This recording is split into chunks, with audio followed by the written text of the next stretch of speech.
And so I'll never forget it. I come into the door, and they're just like this. And I go, "What's up, Greg?" He goes, "Dude," he goes, "you wouldn't believe this." And I go, "What?" He goes, "Oh, we got to know something." He goes, "Our medium came in contact with Dub, and she said that she saw Dub in the bathroom, up in the little bathroom up there,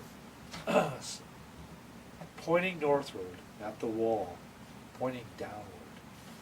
Where the money had been found? That's correct. Oh. And that freaked them out. I said, that's where I found the money. During their time in the studio, the Afghan Wigs also captured a picture of a face in the studio window that they believed to be a ghost. And I told the same story to a band called Something Corporate here that was here on Geffen Records. It must have been 7 years ago. And they actually named their record North, because of the pointing north. Oh, cool. Yeah. And Andrew, the leader of the band, who's very popular, he had a band called Jack's Mannequin. He's been on all the late night shows with his group. He's had cancer, and he fought cancer off. And one night he was making whoopee with his girlfriend in the bathroom upstairs, my wife's bathroom, and all of a sudden the lights are flickering back and forth, and all this stuff was going on. And there wasn't a windstorm. There was, that's right. Okay. So they contributed that to making whoopee. What TV? What was that? Was that the dating game or something? No, it was the Newlywed Game. The Newlywed, that was it, whoopee. making whoopee. Jesus. The photo that Drowned Mary took. Now, these guys were a metal band. Brian Valentino was the engineer, big Viking-looking guy, just a teddy bear. And he was engineering, and the vocalist was out in the studio out here. And I remember I was just coming home from golfing with my son up at Kayak up at North Everett, or out by the Tulalip, yeah. And I remember pulling up and coming in here, and they were taking pictures. And I get a call later that night, or the next day, I can't quite remember, but the photographer had taken a picture through that door over here. The one that you walk into this studio. Yeah, exactly. There's like the red and the yellow tape there. And the photographer, I don't know if the photographer was a band member. I forgot. But Was this on film or digital? Yeah, Do you know? I'm not sure. Doesn't matter. I'm not sure. But anyhow, he was taking a picture, and the vocalist of the band had the microphone out there, and he was singing, how metal stuff is. It's like crazy metal, And he takes the picture, he snaps the picture. As he said he snapped the picture, he felt this kind of cold breeze that came past his right shoulder, and he snapped it.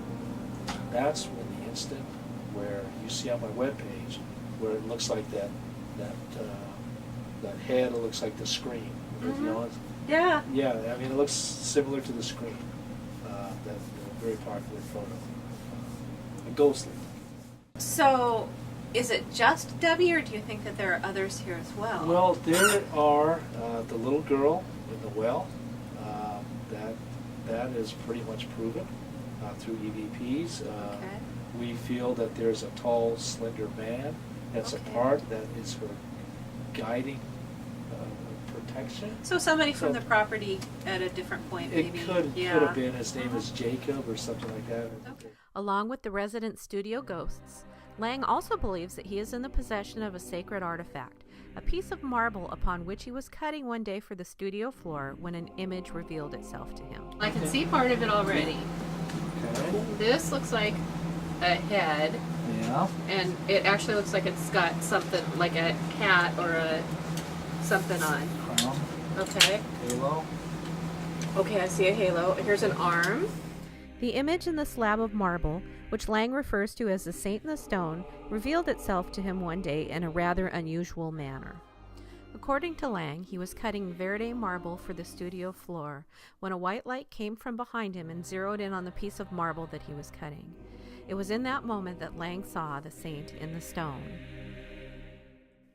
Since his discovery of the stone, Lang has had it authenticated by gemologists and shown it to members of the clergy.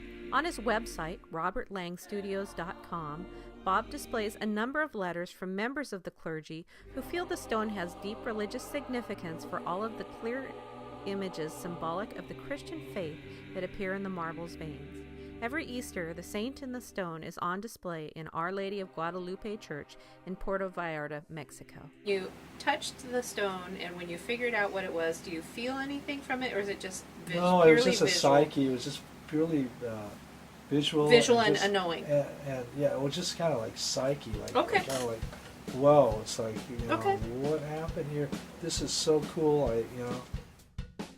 From the moment you enter Robert Lang Studios and take a walk down the hallway lined with gold records, you know you're someplace special. Not only have rock legends, the likes of Hart and Paul Rogers, recorded here, but if you pay attention, you just might encounter the ghost of W. And if you ask Bob, I'm sure he'll happily show you the slab of marble that many believe contains the image of Jesus.